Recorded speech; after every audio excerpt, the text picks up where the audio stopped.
अच्छा, blood transfusion किसी को कराने का कभी इत्तेफाक हुआ है, या किसी को ब्लड देने का इत्तेफाक या खुद को ट्रांसफ्यूज कराने का इत्तेफाक?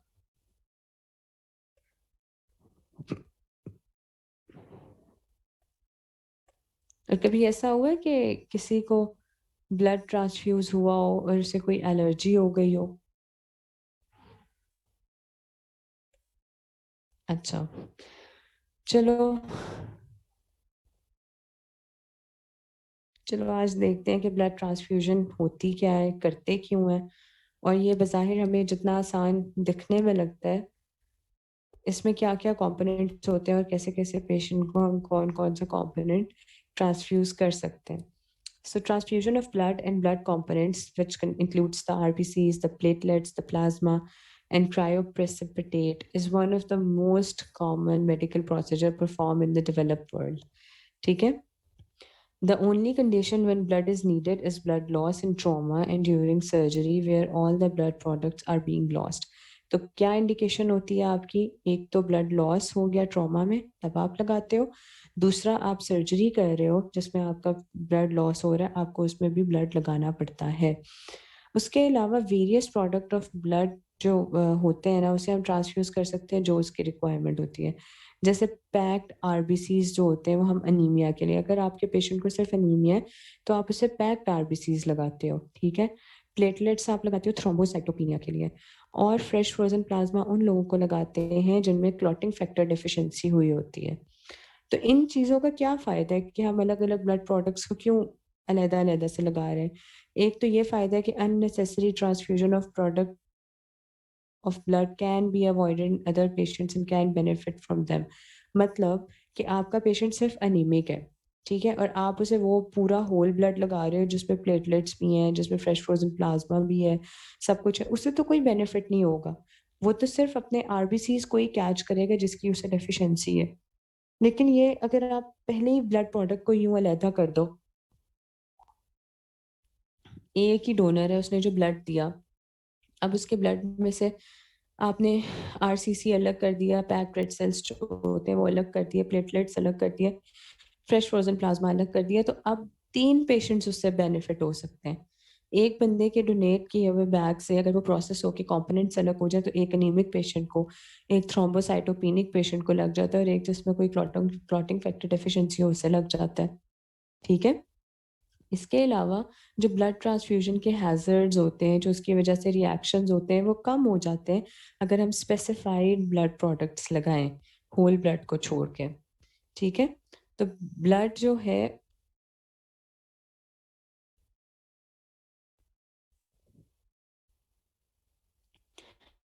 सो एक बात ये है कि ब्लड आप हेल्दी एडल्ट वॉलंटियर्स ही ब्लड देते हैं. ऐसे लोग जिन्हें हेपेटाइटिस सी होता है, हेपेटाइटिस बी होता है, एचआईवी होता है, मलेरिया, सिफिलिस, या जिन्हें ब्लड बोर्न डिजीज़ेज़ होती हैं, उनका ब्लड वैसे ही एक्सेप्टेबल नहीं होता, और कोई भी ब्लड दे, उसका ब्लड पहले स्क्रीन होता है इन सब चीज़ों के लिए, ठीक है? ब्लड जो डोनर होता है ना, उसे हम स्क्रीन करते हैं कि उसे ये सब प्रॉब्लम्स तो नहीं है, उसके बाद वो ब्लड डोनेट कर सकता है. तो जो standard 450 ml donation contains approximately 200 milligram of iron loss of which can easily be tolerated. अब एक हेल्दी इंसान है, वो 1 यूनिट या ब्लड जो डोनेट कर रहा है जिसमें 450 ml ब्लड उसका हम उसमें से ले रहे हैं, तो उसमें 200 मिलीग्राम जो है ना आयरन लॉस होगा उसका. लेकिन इससे क्या होगा कि वो टॉलरेट कर सकता है. ठीक है? तो जो डोनेटेड ब्लड होता है उसे हम एक बैग में कलेक्ट करते हैं. उस बैग में एंटीकोगुलेंट्स होते हैं, सिट्रेट होता है, न्यूट्रिएंट्स होते हैं जिसमें फॉस्फेट, डेक्सट्रोज़ और एडेनिन होता है. एडेनिन सॉल्यूशन होता है. ये देखो, ये सीपीडीए उसका जो है ना शॉर्ट फॉर्म में इन्होंने बना दी है. ठीक है? इसमें क्या होगा? सिट्रेट होता है, उसके साथ क्या होता है? फॉस्फेट होता है, डेक्सट्रोज़ होता है, एडेनिन होता है. सीपीडीए उस बैग में होता है. और इसका स्टोरेज टेम्परेचर जो होता है ना, वो 4 टू 2 डिग्री सेल्सियस तक होता है. ठीक है? तो ये एमसीक्यू है, आपको ये पता होना चाहिए कि उस बैग में ऑलरेडी क्या प्रेज़ेंट है, उस बैग को किस टेम्परेचर तक हमने उस ब्लड को सेफ रखना है. अब ब्लड कंपोनेंट्स हमने पढ़ लिए कि रेड ब्लड सेल्स थे, प्लेटलेट्स थे, फ्रेश फ्रोज़न प्लाज़्मा था. अब इनकी प्रिपरेशन कैसे होगी, हम इन्हें अलग कैसे करेंगे और इसकी इंडिकेशंस क्या होती हैं। ठीक है, तो जो डोनेटेड ब्लड या फिर जो हमने डोनर से ब्लड लिया होता है उसे हम सेपरेट करते हैं प्रोडक्ट्स को एक सेल सेपरेटर से, जिसे हम प्रोसेस को कहते हैं एफेरेसिस। बच्चों समझ आ रही है? तो सबसे पहले हम देखते हैं रेड ब्लड सेल्स, ये जो सेपरेट हो गए हैं। अब रेड ब्लड सेल्स कैसे सेपरेट होंगे, हम इसकी क्या इंडिकेशन है और किन पेशेंट्स में इसे लगाते हैं। रेड ब्लड सेल्स को हम पैक्ड सेल्स भी कहते हैं। ठीक है, तो इसे बेसिकली हम कैसे, हम सेंट्रीफ्यूगेशन जब करते हैं ना, जिसमें हम पूरा जो ब्लड होता है वो रोटेट हो रहा होता है, एक मतलब मशीन में होता है, सेंट्रीफ्यूगेशन होती है उसकी। तो उसमें क्या होता है, होल ब्लड में से हम रिमूव करते हैं सारा प्लाज्मा। ठीक है, all plasma at the top and solution of सेलाइन। जब हम प्लाज्मा को हटा लेते हैं ना उसमें से, तो हम सेलाइन, एडिनिन, ग्लूकोज और मैनिटोल इसमें ऐड कर देते हैं, सैग-एम। ठीक है, इसे हम ऐड करते हैं, जो रिमेनिंग रेड सेल्स रह जाते हैं, ताकि हमारे रेड सेल्स जो है वो प्रिजर्व रहे। ठीक है, the red cell concentrate is then run through the leuco depletion filter. फिर हम इसे एक फिल्टर के थ्रू इस पूरे ब्लड को गुजारते हैं। उसमें क्या होता है, ल्यूको डिप्लीशन से याद कर लो कि हम वाइट सेल्स को रिड्यूस कर रहे होते हैं। Each unit is approximately 330 ml and has a haematocrit of 50 to 70%। ये भी याद रखो कि हमारा जो एक यूनिट होता है ना, जो कि 330 ml वाला होता है, तो उसमें आपका जो हेमाटोक्रिट होता है ना वो 50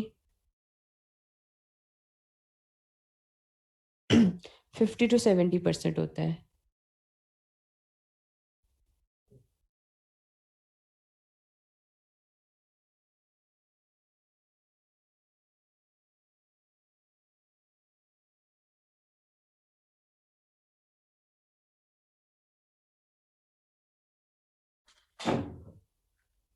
ठीक है, ल्यूकोडिप्लीशन से क्या होता है कि आपके इम्यूनोलॉजिकल रिएक्शंस बहुत हद तक मिनिमाइज हो जाते हैं, और रेड ब्लड सेल्स का जो टेम्परेचर है वो अगेन 4 to 2 डिग्री सेल्सियस तक आप इसे रख सकते हो, और 35 to 40 डेज इसकी शेल्फ लाइफ होती है। इतना आप स्टोरेज रख सकते हो, इसे स्टोर कर सकते हो। अब ये किन पेशेंट्स में इंडिकेटेड होता है, सिवियर अनीमिया में, एल्डरली पेशेंट्स हैं, स्मॉल चिल्ड्रन हैं, उन्हें आप ये लगा देते हो।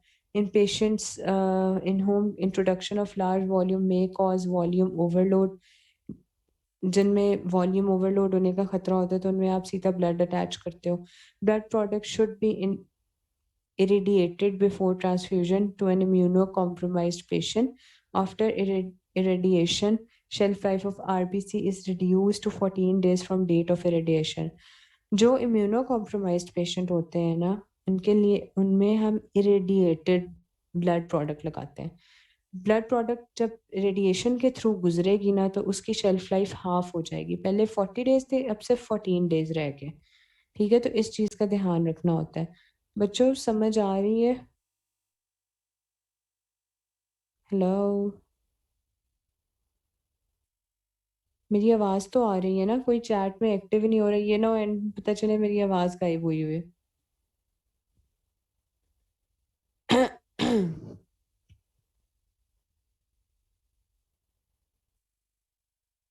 देखो, इरेडिएटेड ब्लड जो होता है, जिसमें आपके थोड़े रेडिएशन हुई होती हैं,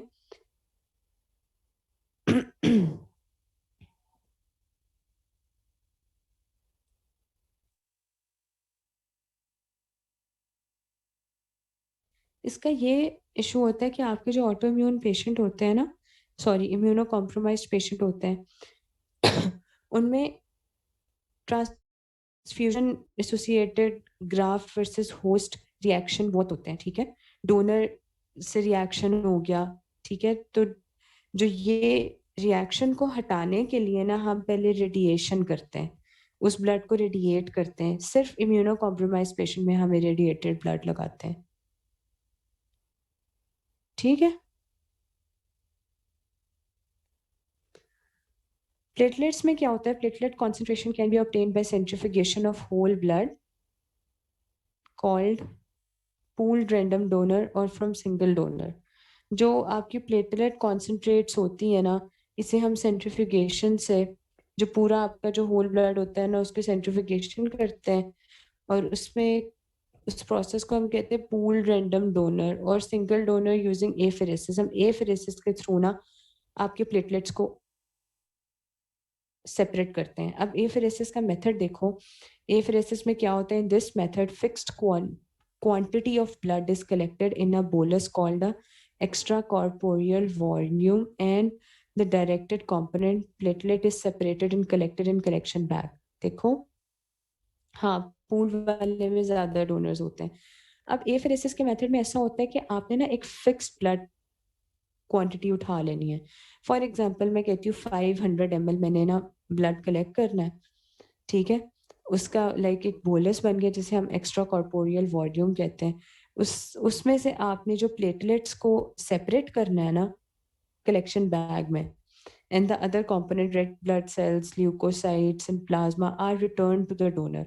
आपने डोनर से 500 ml ब्लड लिया, 500 ml ब्लड में से आपने सारे के सारे प्लेटलेट सेपरेट किए और वापस जो पूरा ब्लड था वो उसे दोबारा ट्रांसफ्यूज कर दिया, ठीक है। ये सारा मेथड हो रहा है। 1 apheresis platelet collection is equivalent to 6 pooled random donor platelet concentrates, ठीक है। तो आपने जो एक एफेरेसिस के थ्रू जो प्लेटलेट कलेक्शन की है ना, ये अगर आप 6 रैंडम डोनर से अलग अलग ब्लड कलेक्ट करते और उसमें से प्लेटलेट निकालते तो ये उसके बराबर होना था। मेरी बात समझ आ रही है? तो इससे बेहतर है कि आप एफेरेसिस से सिर्फ एक ही डोनर से एफेरेसिस का मेथड करके प्लेटलेट को एक्सट्रैक्ट कर लो, बजाय इसके कि आप पूल रैंडम डोनर वाली साइड पे जाओ, ठीक है। तो 1 unit of apheresis platelet should increase the platelet count in adults by 30,000 to 60,000। 30,000 से 60,000 जो इसका ये बेनिफिट होता है कि इतने प्लेटलेट्स पेशेंट को मिल जाते हैं। और प्लेटलेट्स का स्टोरेज टेम्परेचर जो है वो 22 ±2 degree Celsius, like it may be 23, 24 या फिर 20 से लेके आप 24 डिग्री सेल्सियस तक इसे सेफ रख सकते हो एजिटेटर में, and then remain functional for 5 days, और ये 5 days के लिए फंक्शनल रहते हैं, ठीक है। तो प्लेटलेट्स उन पेशेंट को लगाते हैं जिनमें थ्रोम्बोसाइटोपिनिया हो, जिनमें एक्टिव ब्लीडिंग चल रही हो और एबनॉर्मल प्लेटलेट्स हों। जैसे आजकल डेंगू आउटब्रेक था तो उसमें हम बहुत ज़्यादा पेशेंट्स को प्लेटलेट्स लगाते हैं जब उनका कोई एक्टिव ब्लीड शुरू हो जाए और प्लेटलेट्स कम हो जाए, ठीक है।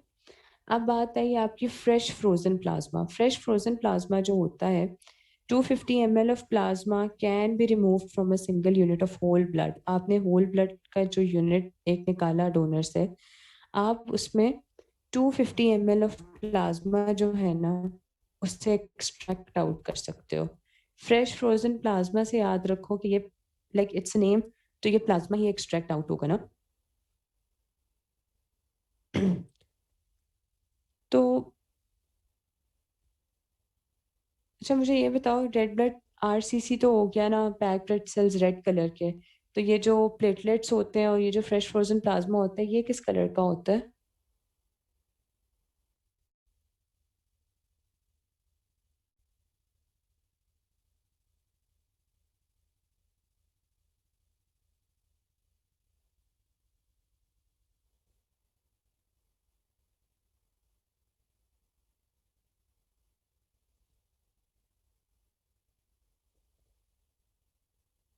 हाँ, येलो।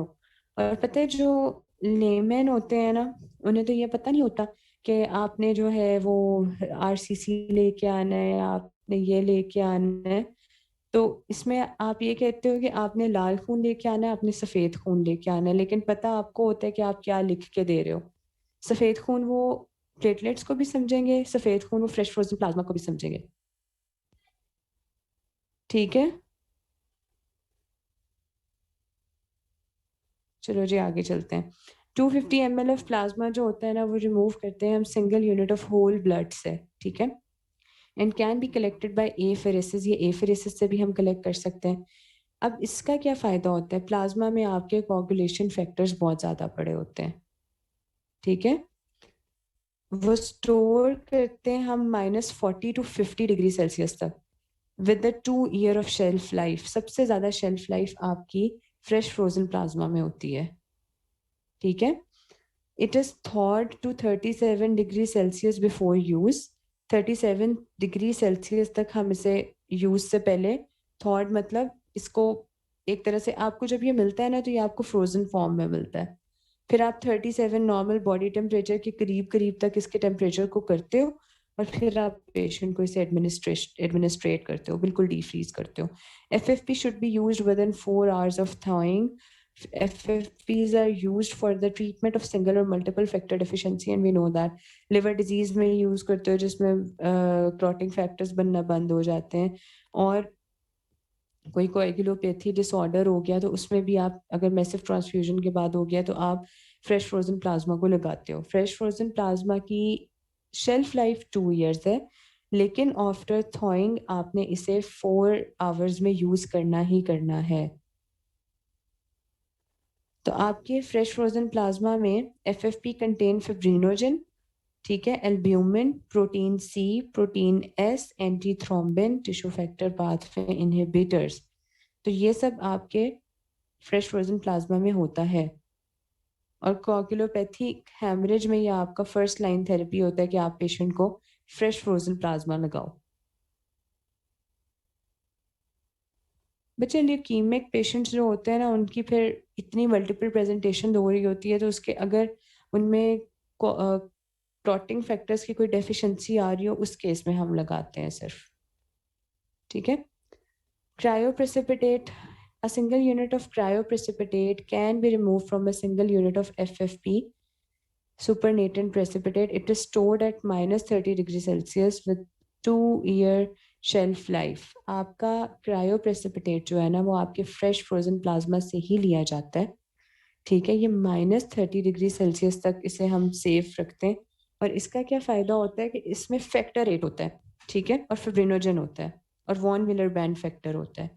तो ये बहुत बहुत बहुत इंपॉर्टेंट है आपके MCQs के लिए कि आपके क्रायोप्रेसिपिटेट में आपके फैक्टर 8, फिब्रिनोजन और वॉन विलर बैंड फैक्टर होता है, और इसे हम -30 डिग्री सेल्सियस तक सेफ रखते हैं, और 2 years इसकी शेल्फ लाइफ है।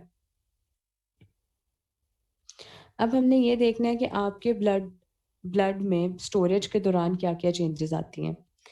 स्टोरेज की वजह से क्या होता है कि आपका जो मेजर चेंज होता है ना, वो ये होता है कि ATP जो है वो डिक्रीज होता है, ठीक है, और आपका 2-3 DGP लेवल जो होता है ना, जो restored easily just alter transfusion, ये भी डिक्रीज हो रहा होता है। दूसरे इलेक्ट्रोलाइट्स में आपका पोटेशियम, कैल्शियम, लैक्टिक एसिड जो होता है ना, ये भी डिक्रीज हो रहे होते हैं, ठीक है। It should be emphasized that clotting factors, especially 5 and 8, are reduced significantly. आपका ATP reduce हो रहा है, 2-3 DGP level decrease हो रहे हैं, पोटेशियम, कैल्शियम, लैक्टिक एसिड, आपका फैक्टर 5, फैक्टर 8, ये सब डिक्रीज हो रहे होते हैं। और जो प्लेटलेट्स होते हैं ना, ये नॉन फंक्शनल हो जाते हैं with in 48 hours of blood stored at 4 degree Celsius. इसीलिए प्लेटलेट्स अंदर से अलग से लगाने पड़ते हैं। बच्चे 2-3 DGP तो आपका एंजाइम है ना, डाइग्लिसरॉल फॉस्फेट, आई थिंक, ठीक है। अब इंडिकेशन ऑफ ब्लड ट्रांसफ्यूजन क्या होती है, क्या इंडिकेशन होती है? जो 1 पिंट होता है ना, 1 unit of blood, that will raise hemoglobin level approximately by 1 gram in a 70 kg patient. 70 kg patient में HP रेज होती है 1 gram तक, ठीक है, सही है। 7 ml per kg of blood transfusion increase HP by 1 gram per deciliter। तो ये याद रखना है कि अगर आप पेशेंट को 7 ml per kg blood transfuse कर रहे हो, तो आपका HP 1 ग्राम पर डेसीलीटर इंक्रीज होगा, ठीक है। ये अब इसे ऐसे याद करना पड़ेगा। अब आप ब्लड ट्रांसफ्यूजन कब करते हो? हेमरेजिक शॉक में करते हो, जब लाइफ थ्रेटनिंग ब्लीडिंग हो रही होती है, रिगार्डलेस ऑफ HP वैल्यू। इसके अलावा active non life threatening bleeding में करते हो, ठीक है, अगर आपका HP लेस देन 8 ग्राम पर डेसीलीटर हो गया। इसके अलावा आप peri operative anaemia to ensure adequate oxygen delivery, anaemia को ट्रीट करने के लिए आप ब्लड ट्रांसफ्यूज करते हो। इसके साथ symptomatic chronic anaemia without haemorrhage और इम्पेंडिंग सर्जरी। अगर आपको सिम्टोमेटिक क्रोनिक अनीमिया है, ठीक है, उसमें भी आपने पेशेंट को ब्लड ट्रांसफ्यूज करना है विदाउट हेमरेज और इम्पेंडिंग सर्जरी। या फिर कोई सर्जरी होने वाली है, उसमें भी आप ब्लड ट्रांसफ्यूज करोगे, बेशक पेशेंट को हेमरेज नहीं हो रहा और उससे बहुत क्रोनिक अनीमिया है, तब भी आप पेशेंट को ब्लड ट्रांसफ्यूज करोगे। ठीक है।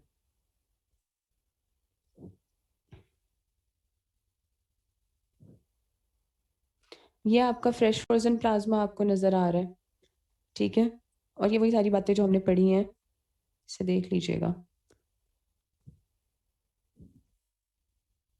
Okay, haemoglobin trigger for transfusion. आपके हीमोग्लोबिन के कौन कौन से लेवल्स होते हैं जिसपे आपको, हाँ, 1 pint and 1 unit are same, ठीक है। आपने अब ये याद रखना है, ये एमसीक्यू में आता है कि आपने कितने एचबी पे ट्रांसफ्यूजन लगानी है। अगर आपकी एचबी लेस देन 6 ग्राम पर डेसीलीटर है, अगर आपका एचबी लेस देन 6 ग्राम पर डेसीलीटर है तो ट्रांसफ्यूजन रिकमेंडेड एक्सेप्ट इन exceptional circumstances. Less than 6 HB हुई, आपने ट्रांसफ्यूजन करनी है। एचबी आपकी 6 to 7 ग्राम पर डेसीलीटर है तो इसमें भी ट्रांसफ्यूजन आप कर सकते हो। लेकिन अगर आपकी एचबी 7 to 8 ग्राम पर डेसीलीटर है तो इसमें कुछ कंडीशंस है जिसमें आपने ट्रांसफ्यूजन करनी है। या तो पेशेंट पोस्ट ऑप है, ठीक है, सर्जरी हुई है उसकी, including those with stable cardiovascular disease, या पेशेंट को कोई कार्डियोवैस्कुलर डिजीज है after evaluating the patient clinical status. 7 to 8 में अगर पेशेंट इन कंडीशंस में है तब आपने ट्रांसफ्यूजन करनी है। और अगर एचबी 8 to 10 है तो इस केस में आप ट्रांसफ्यूजन नहीं करते, लेकिन कुछ पॉपुलेशन के लिए आपने ट्रांसफ्यूजन करनी होती है। फॉर एग्जाम्पल, जिनको सिम्टोमेटिक अनीमिया होता है, या जिनको कोई ऑनगोइंग ब्लीड चल रहा होता है, या ऐसे जिन्हें कोई एक्यूट क्रोनरी सिंड्रोम हुआ होता है स्कीमिया के साथ, ठीक है। तो इन 3 कंडीशंस में जिन पेशेंट की एचबी 8 to 10 होगी तब भी इनमें ट्रांसफ्यूज करना है। और अगर एचबी मोर देन 10 ग्राम पर डेसीलीटर है, इसमें तो बिल्कुल भी ट्रांसफ्यूजन नहीं करते। पर still exceptions are always there. अगर कोई एक्सेप्शनल कंडीशन या सर्कमस्टांस बन जाता है तो उसमें आपको ट्रांसफ्यूजन करनी पड़ती है।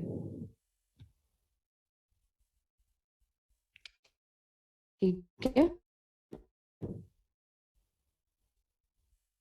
ये वाला टेबल ना, ये तो हम सबको पता है, जो हम बचपन से करते हुए आ रहे हैं, कि अगर आपका ए पॉजिटिव ब्लड है तो आप ए पॉजिटिव को दे सकते हो, ए बी पॉजिटिव को दे सकते हो, और आप रिसीव कर सकते हो A positive, A negative, O positive, O negative से। ये तो सबको पता है, ठीक है, ये टेबल सबको पता है ना, इसमें कोई कंफ्यूजन तो नहीं है।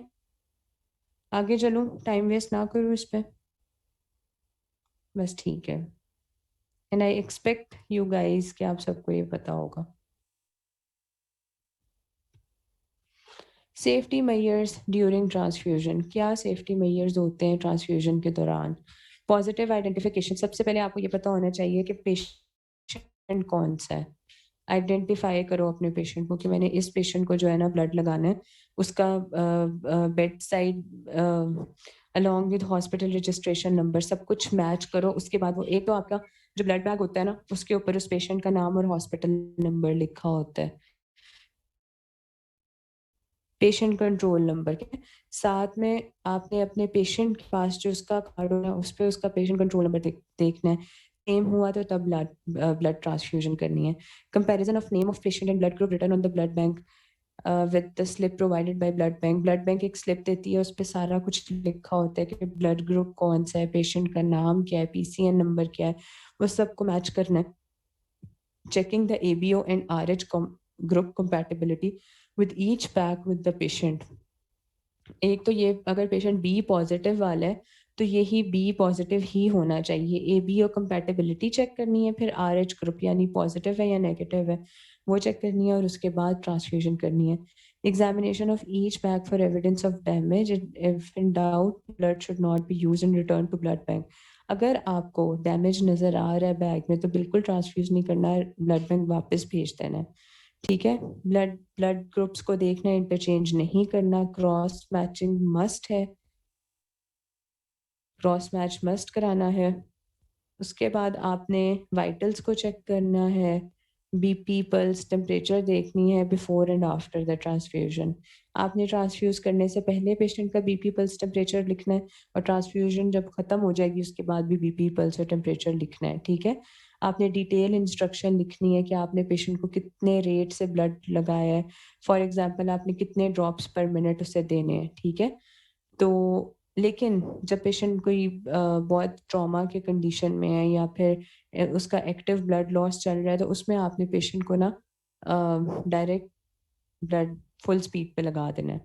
ठीक है? ब्लड ट्रांसफ्यूजन नोट्स को भी एंड पे लिखना है, अपने टाइम लिखना है, अपनी स्टैम्प लगानी है, ब्लड बैग नंबर लिखना है, साइन करने हैं। उसके बाद इमीडिएटली स्टॉप कर देना है ट्रांसफ्यूजन को अगर कोई रिएक्शन आए, ठीक है? ये बहुत इंपॉर्टेंट है। लोगों को रिएक्शन होता है, ठीक है? आपने फ़ौरन से स्टॉप करना है। उसके बाद पेशेंट को 15 मिनट्स के लिए देखना है, उसे मेडिसिन्स भी लगानी है उस टाइम जो रिक्वायर्ड होंगी और फिर से जब वो ठीक होगा तब ट्रांसफ्यूजन कंटिन्यू करनी है। स्क्रीन कराना है for hepatitis B, hepatitis C, HIV, CMV, ठीक है? और ब्लड डोनर जो है वो फिट होना चाहिए without any evidence of active infection. ये सब क्राइटेरियाज़ पूरे होते हैं तो तब आपने ट्रांसफ्यूजन लगानी है, ठीक है? अब हम देखते हैं कि ट्रांसफ्यूजन की कॉम्प्लिकेशंस क्या होती हैं। आपके ट्रांसफ्यूजन से ट्रांसफ्यूजन रिएक्शन होते हैं, ठीक है?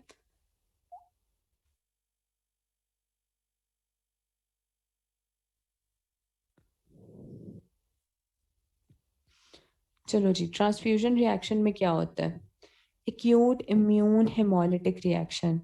इम्यून सिस्टम ने डिटेक्ट किया, ठीक है? उससे पता चला कि कोई मसला चल रहा है, हेमोलिटिक रिएक्शन हो गया, लाइक आपके वही सेल्स टूटना शुरू हो गए, डिलेड इम्यून हेमोलिटिक रिएक्शन। एक एक्यूट है जो फौरन हो गया, एक डिलेड है जो थोड़े टाइम बाद हुआ। नॉन इम्यून हेमोलिटिक रिएक्शंस भी होते हैं, एलर्जिक रिएक्शंस होते हैं, फेब्राइल रिएक्शंस होते हैं, लाइक पेशेंट का टेम्परेचर इंक्रीज हो जाता है। Graft versus host disease, transfusion related acute lung injury जिसे हम ट्रॉली कहते हैं, इसे हम देखते हैं कि ये सब क्या होता है, ट्रांसफ्यूजन रिएक्शन।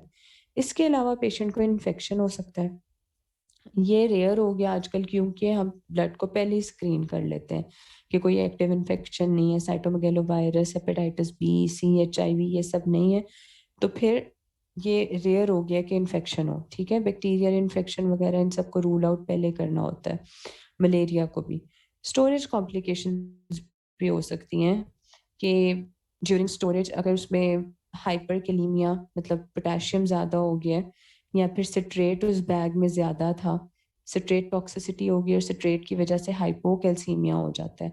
उसके अलावा मेटाबॉलिक एसिडोसिस हो जाती है, वही सिट्रेट की वजह से हाइपोथर्मिया भी हो सकता है, हाइपर अमोनिया भी हो सकता है, वही अमोनिया जो स्टोरेज फैक्टर होता है वो इंक्रीज़ हो जाए। इसके अलावा कोगुलोपैथीज़ भी हो सकती हैं और पेशेंट का ओवरलोड भी हो सकता है, ट्रांसफ्यूजन ज़्यादा हो गई, फ्लूइड ओवरलोड हो गया, सीसीएफ हो गया, एयर एम्बोलिज्म भी हो सकती है और पेशेंट को थ्रोम्बोफ्लेबाइटिस भी हो जाता है, ठीक है?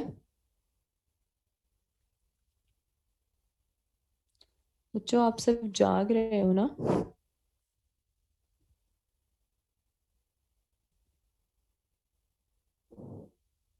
सो तो नहीं गया कोई?